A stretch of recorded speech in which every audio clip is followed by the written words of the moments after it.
11월 11일 월요일입니다. 오늘 우리에게 주시는 하나님의 말씀은 출애굽기 25장 10절에서 22절 말씀, 출애굽기 25장 10절에서 22절 말씀입니다.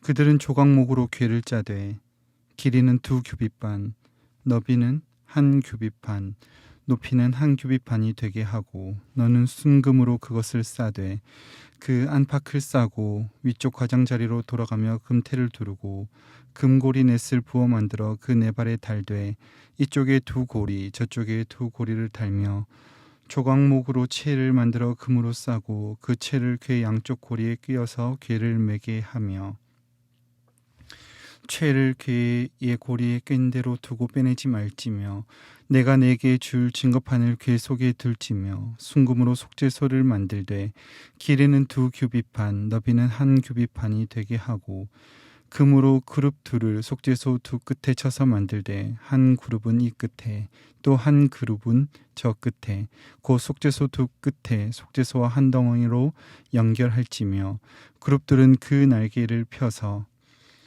그 날개로 속죄소를 덮으며 그 얼굴을 서로 대하여 속죄소를 향하게 하고 속죄소를 궤 위에 얹고 내가 내게 줄 증거판을 궤 속에 넣으라.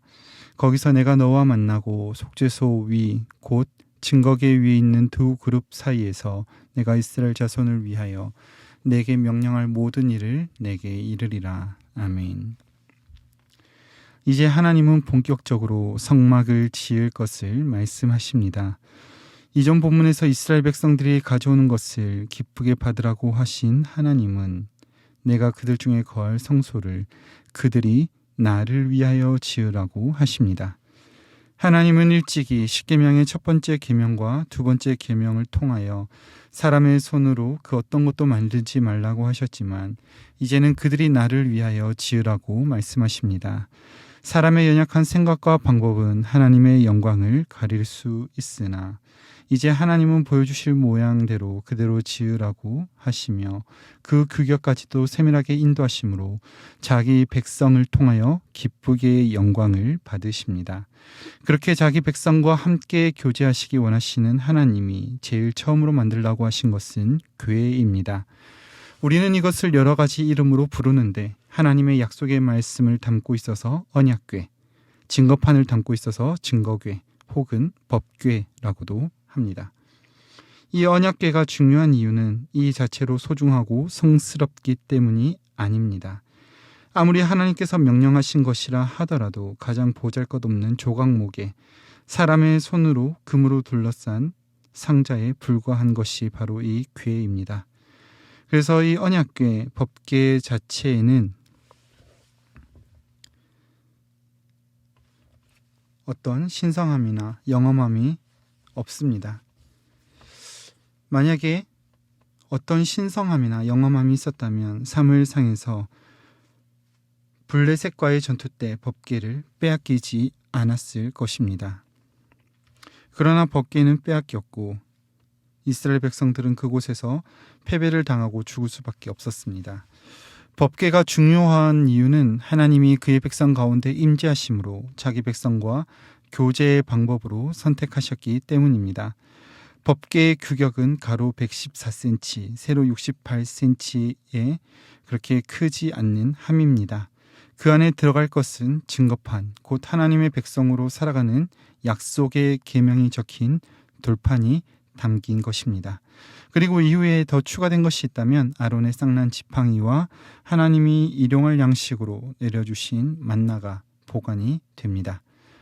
이렇게 말씀으로 백성들과 교제하심을 말씀하시고 또한 그것을 덮는 뚜껑을 본문 17절에 속죄소라고 그렇게 하나님은 말씀하십니다. 어릴 때 이 본문을 읽으면서 특별히 속죄받는 장소가 따로 있나 보다, 그래서 속죄소인가 보다라고 그렇게 생각했었습니다. 그러나 장소가 아니라 법궤를 덮는 뚜껑이 속죄소입니다. 히브리어로 카포레트라고 하는데 덮개라는 뜻으로 그냥 뚜껑입니다. 보호하고 덮어주는 덮개의 역할인 것이죠. 더 나아가서 이 카포레트라는 단어와 연관된 것이 카푸르, 덮어주다라는 뜻으로 유대인의 대속죄일을 욤키푸르, 덮음의 날이라고 부르는 것입니다. 속죄소의 모양은 금으로 넓은 판을 치고 그 위에 양쪽에서 날개로 덮고 있는 천사의 모양을 만들라고 하십니다. 하나님의 말씀을 보호하는 상징적인 모양입니다. 이렇게 법궤와 속죄소의 모양을 지정하신 이후에 하나님은 거기서 내가 너와 만날 것이라 교제를 약속하십니다.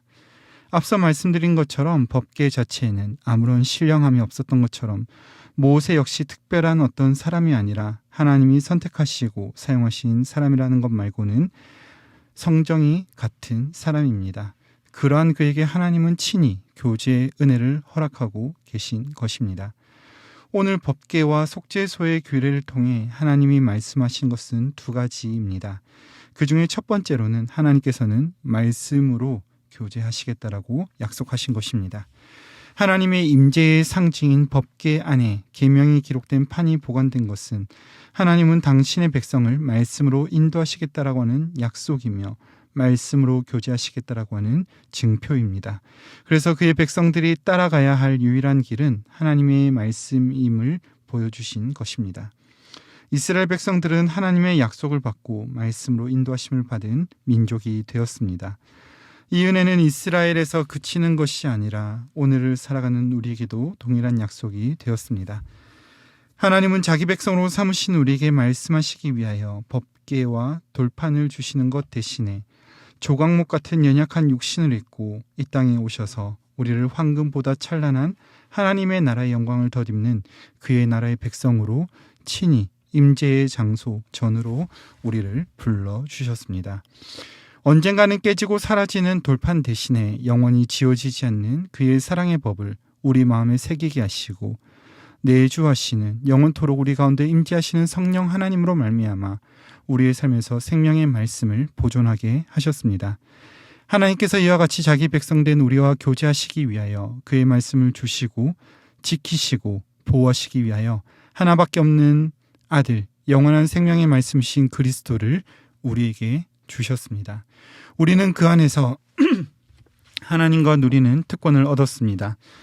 그런데 우리는 얼마나 그 특권을 누리고 계십니까? 바라기는 우리와 교제하시기 위하여 찾아오시고 특권을 주신 그 달고 오묘한 생명의 말씀이신 그리스도를 맛보고 누리는 은혜가 있기를 간절히 소망합니다.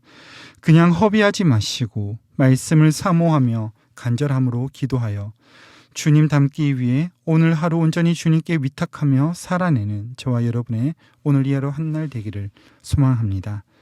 또 한 가지 더 살펴보기를 원하는 것은 하나님은 말씀으로 교제하실 뿐만 아니라 덮어주심으로 우리를 인도하시는 분이심을 나타내십니다.